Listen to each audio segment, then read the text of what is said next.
got an email from Heather Q, who says, I love the Money Girl podcast. I just opened a 12-month CD for my daughter and plan to give her the money when she's an adult. But I have about 8 more years to save for her. Should I open new CDs as I save more, or should I just add money to the same CD once it matures? Thanks so much for your question, Heather. I know your daughter will be thrilled to have a financial leg up as she launches and becomes independent.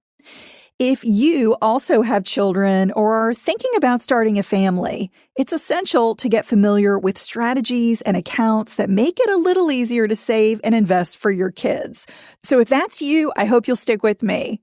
Hey everyone, and thanks for joining me this week. My name is Laura Adams. I'm a personal finance and small business expert, author, and educator who's been writing and hosting Money Girl since 2008.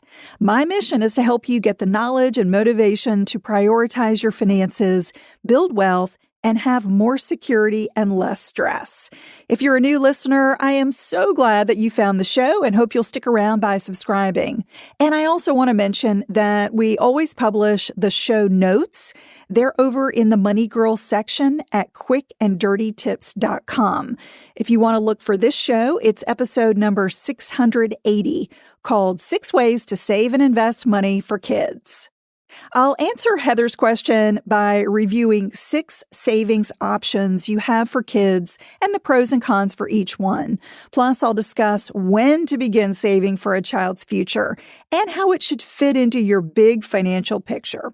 So let's start out by talking about when you should begin saving. Being a parent means you've got plenty of expenses and maybe a lot of ongoing financial stress.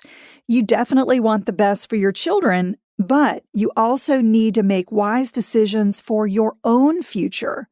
While the cost of college seems to rise faster than hot air, we're living longer, and we may have less Social Security retirement income to count on in the future.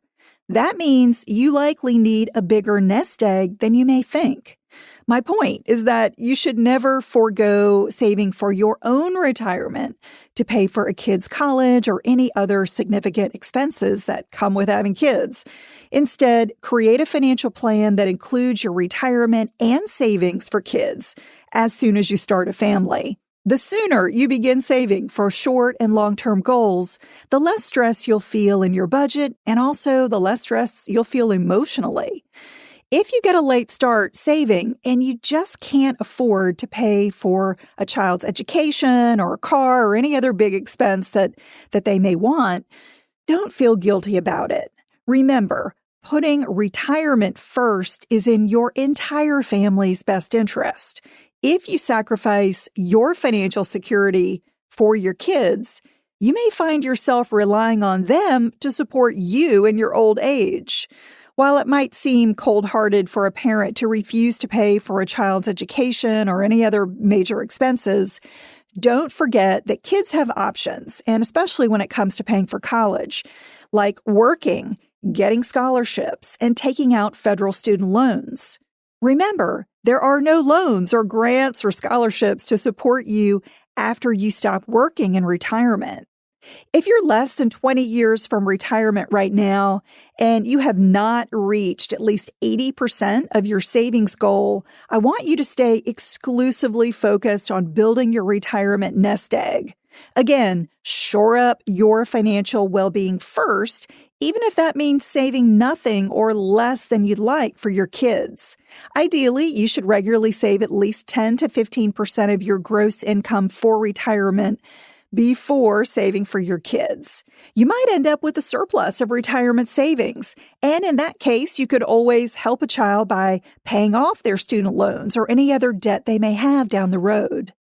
So when the time is right to save and invest money for your kids, I'm going to go through 6 great options. And the first is to use a bank savings account. An FDIC-insured bank savings account is definitely one of the safest places to squirrel away money for a child's future. The problem is, as you probably know, it doesn't come with many benefits. A regular savings account pays very low interest, and what you earn also gets taxed as income. If you have a large amount to save, consider getting a high-yield savings account, which pays double or triple in some cases compared to regular savings. However, what you earn is still relatively low compared to other options that we're going to cover in the show. Let me give you an example. Let's say you save $100 a month for a child over 20 years in a bank account earning 0.25% interest. You would accumulate less than $25,000. But if you put the same amount of money each month in a high yield savings that's earning 2%, you'd have almost $30,000 after 2 decades. Now, if you're like Heather, you might consider opening a CD with a bank or other financial institution for even higher returns. CDs can be FDIC insured, and they're also extremely safe. With a CD, you loan money to the institution, which then lends that money to their customers. And in return for that, you receive a set rate for a period, which is called the term. And CD terms can range from a few months to a few years. In general, the longer the term, the more interest you receive. And when the term is up, you receive your initial deposit plus any interest accrued. Heather wants to know if she should add money to her 12-month CD when the term is up, which is known as the maturity date, or get a new CD. Heather, in general, traditional CDs do not allow you to add money after your initial deposit, so you're going to need to open a new CD. However, I will say there are many different types of CDs, and one is called an add-on CD, which does allow you to make a set number of deposits during the certificate's term. So Heather, if you by any chance do have an add-on CD, you could make multiple deposits before it matures, but I would probably guess that you don't. So again, you would need to open a new CD once the one you have matures. So let's talk about the pros and cons for bank savings accounts and other bank products like CDs. Using FDIC-insured bank savings, high-yield savings, or even a CD means that it is entirely safe from investment risk. But in exchange for that safety, these types of accounts pay very little interest. So that means you could be leaving many thousands of dollars on the table compared to investing the funds. Also, you must include the account's value in the calculation for future financial aid, if that's something that's on your mind, if you're looking at saving for a child's education. All right, let's talk about the second type of account that you can use for a child, which is opening a 529 college savings plan. Paying for college is definitely the most common reason that parents want to sock away money for their kids in the first place. If you or your child know that college is in the future, one of the best options is the 529 college savings plan. With a 529, you contribute funds on any schedule you like, and you choose how to invest them from a menu of options, such as mutual funds. Then the funds can be withdrawn tax-free if you use them to pay qualified education expenses, such as tuition, fees, books, required equipment, and room and board. Funds in a 529 plan can be spent at U.S. accredited schools and even at some foreign institutions. For example, you could live in Florida, participate in a New York 529 savings plan, and use the funds to send a child to college in California. Thanks to the Tax Cuts and Jobs Act, you can spend up to $10,000 per year tax-free on elementary and secondary school expenses. So that gives parents the flexibility to withdraw funds for tuition and other education expenses for a younger child attending a public, private, or religious school. You can use a 529 no matter how much you earn, and the maximum annual contribution limit depends on the plan you choose, but it could be over 6 figures per student in some cases. Funds in a 529 belong to the owner, and the account can have one designated beneficiary who is the future student. So if you want to save for more than one child, you generally need to open an account for each of them. But you can also change a 529 beneficiary to another member of the family, or even roll it over to another 529 without triggering tax consequences. States generally sponsor their own 529 plans, and many offer additional tax savings, such as a deduction on your state income taxes for your contributions. The fees and benefits like the maximum contribution limit, investment options, and in-state tax benefits vary considerably from one plan to another, so you do need to do your homework.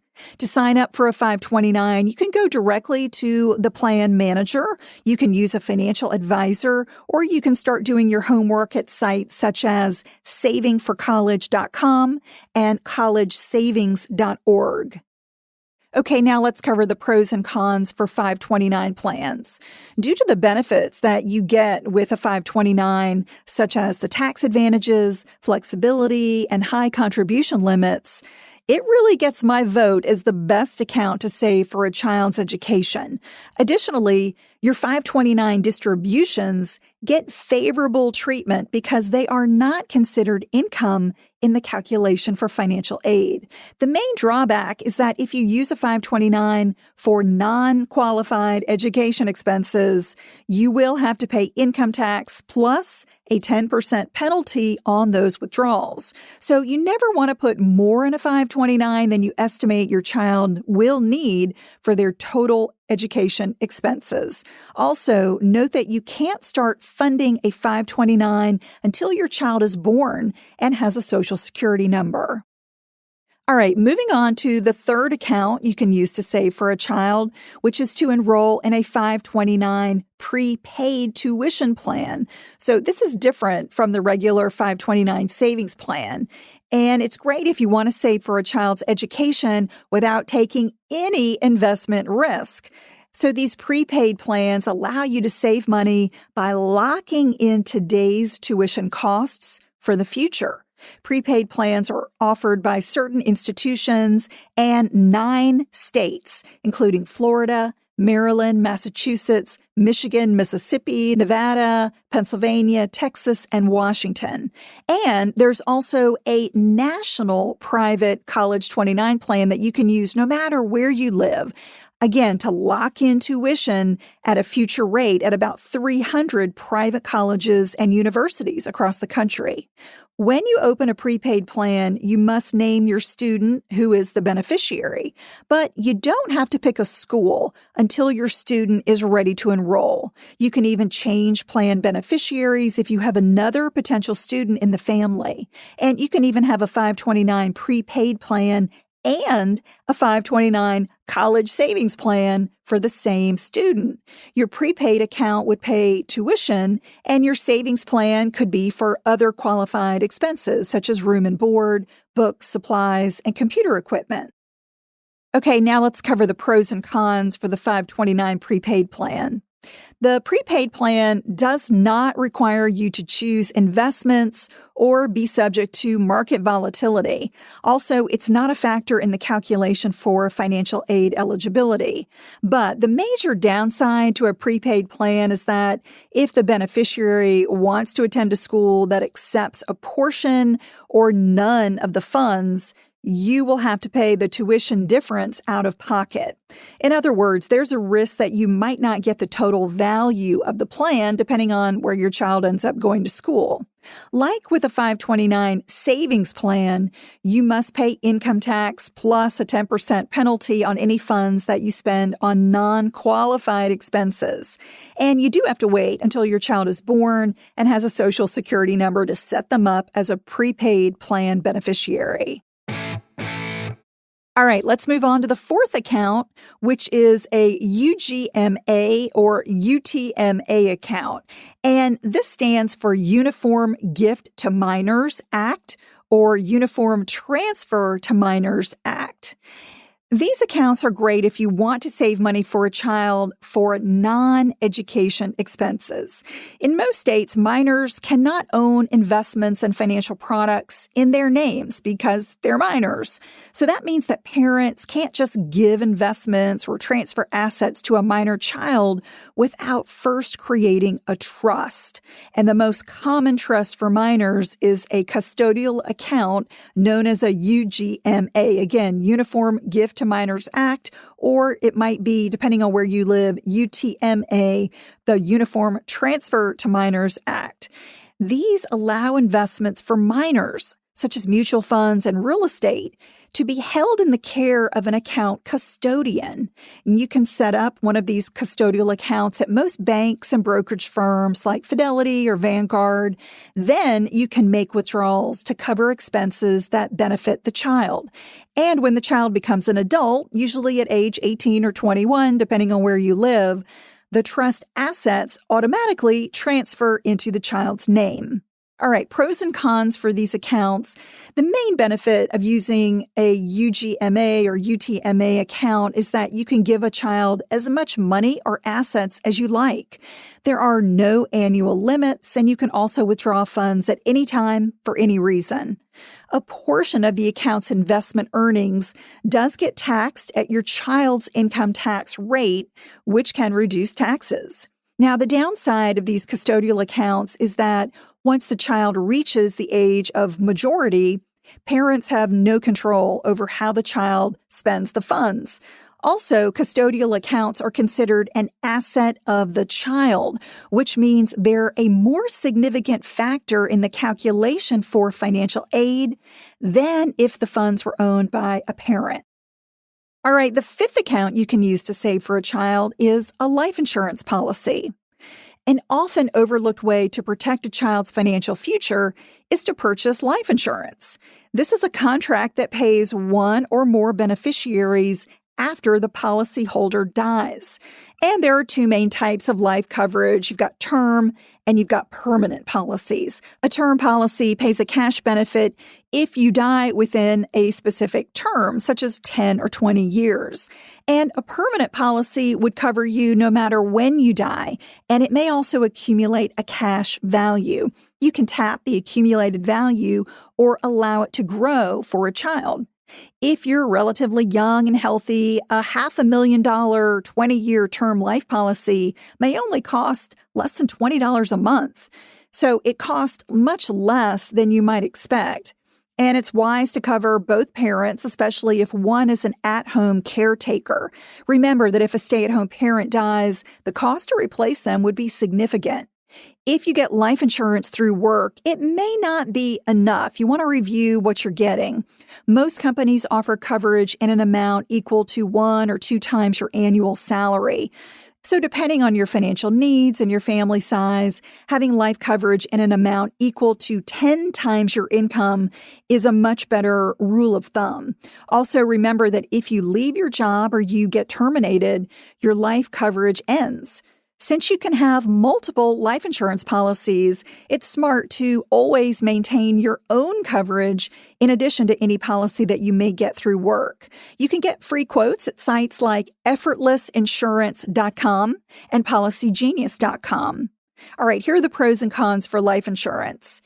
I think every parent should have life insurance, so their child would be financially secure after their death.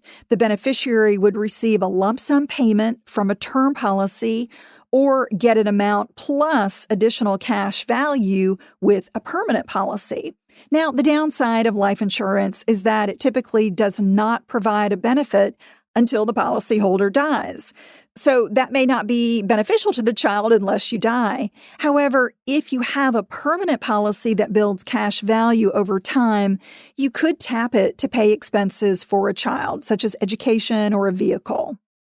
All right, the sixth account that you can use to save for a child is a Roth IRA. A Roth IRA or individual retirement account is one option to help an older child save money. Unlike other retirement accounts, you can spend the original contributions, but not the earnings, in a Roth IRA before retirement without having to pay taxes or that 10% early withdrawal penalty.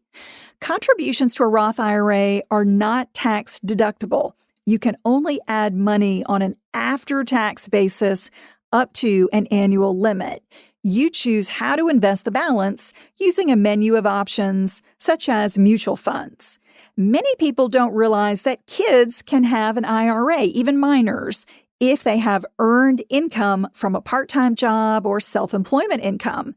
As a parent, you can make an IRA contribution on your child's behalf for as much money as they earn up to the annual limit, which is currently $6,000. But you can't fund an IRA for an infant or a toddler who can't legitimately earn income. So it's generally just an option for teenage kids to save and invest when they're earning their own money. However, if you have a young or non-working child, another option is to fund your own Roth IRA, so your own Roth as a parent, and then take withdrawals to pay expenses for your child. There is an annual income limit to qualify for a Roth IRA, so if you're a high earner, you may not be eligible to make contributions. It's really easy to open a Roth IRA for yourself or a minor at most major banks, brokerages, and investment companies such as USAA and Betterment.com. Now, the pros and cons for a Roth IRA. A Roth IRA offers flexible withdrawals of original contributions that you can spend on college or any expenses that you like. Unlike a 529 savings plan, if you don't need some or all of the money for college, you can just leave it in the account, and the balance is not counted in the calculation for financial aid. However, if you withdraw the earnings portion of a Roth IRA before reaching age 59 and a half, you typically must pay income tax and penalties unless you qualify for an exemption. Also, withdrawals do not count as income for financial aid eligibility. All right, I know we covered a lot here, but these are some great ways that you can help a child get a leg up for their financial future. I'd love to know what questions you have about saving for a child or for your own future. You can leave me a voicemail by calling 302-364-0308. And you can also send me an email just like Heather did by using my contact page at lauradadams.com. And thanks again to Heather for your great question. And while you're at lauradadams.com, consider signing up for my weekly or bi-weekly newsletter. It's a short update from me that's filled with tips and tools that I think you'll enjoy. It'll help you save more, grow your money, and become an amazing money manager. You can get on the list at lauradadams.com or by sending me a quick text message. Just text the phrase "Get Updates" with no space to the number 33444. And if you're not into email, another great way to stay in touch is to join my private Facebook group called Dominate Your Dollars. Just search for it on Facebook or text the word dollars, DOLLARS, to the number 33444. I hope to see you in the group. That's all for now. I'll talk to you next week. Until then, here's to living a richer life. Money Girl is produced by the audio wizard Steve Rickyberg with editorial support from Karen Hertzberg. If you've been enjoying the podcast, take a moment to rate and review it on Apple Podcasts. New episodes are released every Wednesday, and when you're subscribed, you automatically get them for free. So be sure to hit the subscribe button in the Apple Podcast app or wherever you listen. You might also like the backlist episodes and the show notes that are always available at quickanddirtytips.com.